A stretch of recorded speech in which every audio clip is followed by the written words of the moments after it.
दोस्तों, आज हम आपके लिए स्टोरी लेकर आए हैं।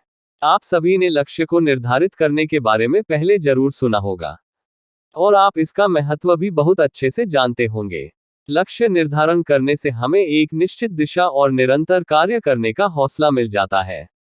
लक्ष्य निर्धारण से हमारे मन का भटकाव खत्म हो जाता है और हमें कार्य करने का उद्देश्य मिल जाता है।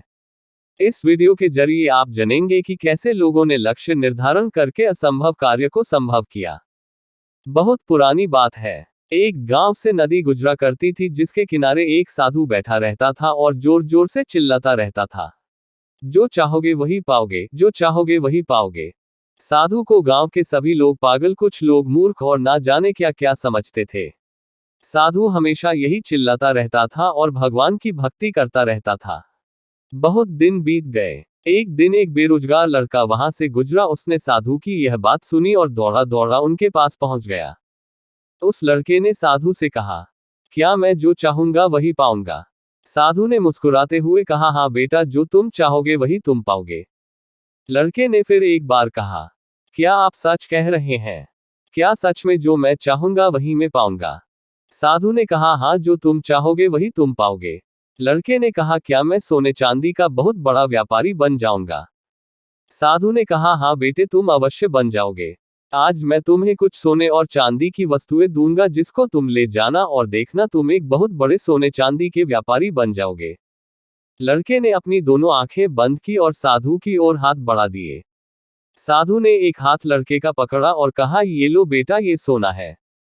इसे समय कहते हैं। तुम कभी भी इसको हाथ से मत जाने देना।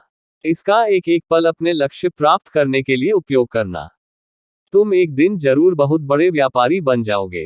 लड़के ने कहा, और बाबा चांदी? साधु ने लड़के के दूसरे हाथ को पकड़कर कहा, ये लो, यह चांदी है। इसे धैर्य कहते हैं। अगर बहुत मेहनत और वक्त का सही उपयोग करके भी लक्ष्य प्राप्त ना हो तब तक तुम धैर्य रखना और देखना तुम धैर्य में कितनी ताकत है। अगर तुम ये सोना चांदी हमेशा अपने पास रखोगे तो दुनिया की कोई ताकत तुम्हें बड़ा व्यापारी बनने से नहीं रोक पाएगी।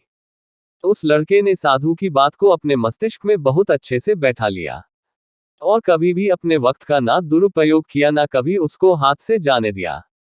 वह अपने लक्ष्य को पाने के लिए निरंतर ही प्रयास करता रहा और जब वह हार जाता तो वह धैर्य का सहारा लेता और फिर दोबारा कोशिश करता। देखते ही देखते बहुत कम समय में उस लड़के के अंदर व्यापार करने के वह गुण आ गए जो अभी तक किसी में नहीं थे। उसने बहुत छोटे से काम से शुरुआत की और अपने व्यापार को बड़े स्तर पर ले गया। आज के समय में वह सबसे बड़ा व्यापारी जो उसने उस दिन साधु से मांगा था बन गया। उसने अपने लक्ष्य को प्राप्त करने के लिए अनेक संघर्ष किए, अनेक चीजें सीखी और ना अपने समय का दुरुपयोग किया, ना कभी अपना धैर्य खोया, और उसने वही पाया जो वह चाहता था। समय और धैर्य वह ताकत है जिसका उपयोग करके हर व्यक्ति अपने मन मुताबिक लक्ष्य को प्राप्त कर सकता है। निरंतर आगे बढ़ते रहना और कभी अपने लक्ष्य से विमुख न होने से ही हमें लक्ष्य प्राप्त होता है।